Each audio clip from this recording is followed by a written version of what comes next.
இன்னாருன்னு சொன்னால் புரியுமா? அது கொஞ்சி கொஞ்சி பேசுறது கண்ணில் தெரியுமா? உலகே அழிஞ்சாலும் உன் உருவம் அழியாதே.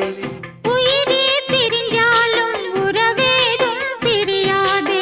உண்ணாமல் உறங்காமல் உன்னால் தவிக்கும் பொண்ணு மணியின் நெஞ்சுக்குள்ளே இன்னாருன்னு சொன்னால் புரியுமா? அது கொஞ்சி கொஞ்சி